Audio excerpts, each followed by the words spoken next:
Začínal ako hudobník, no prešiel na iný breh. Muzikant vymenil svoju basovú gitaru za ceruzku. Začal sa venovať tvorbe komiksov, ktoré ho úplne pohltili. Svet kreslených postavičiek mu vraj úplne zmenil život.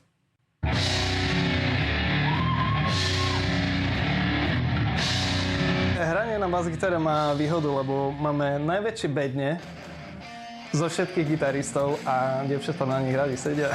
Rocková hudba ho zaujímala už od základnej školy. Prvú gitaru mu požičal sestrin kamarát. Keď na ňu zahral, tak vlastne ja som si to skúsil.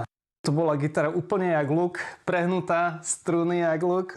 Ťažko sa to stláčalo. Miloval nočný život a koncerty s priateľmi. Po vysokej škole však objavil svet kreslených komiksových postavičiek. Som si zistoval každú jednu informáciu, čo som mohol na internete. Všetko som si skúšal. Najviac si obľúbil podľa svojich slov temné a drsné príbehy. A preto moja hlavná postava musí trpieť, aby ten príbeh bol zaujímavý. Tvorí komiksy na vysokej úrovni a dnes mu v tvorbe významne pomáha počítačová technika. Teraz si viem vybrať hociakú variáciu z toho, čo vlastne ceruzou na papier by nebolo možné.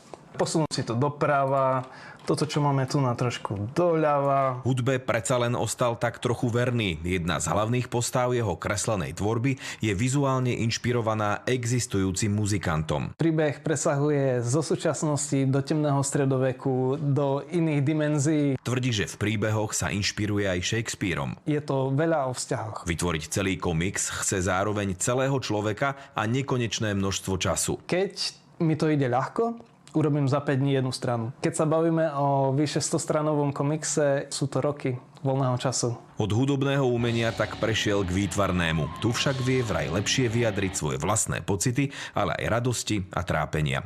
Patrik Šteller a Marian Lechan, televízia Markíza.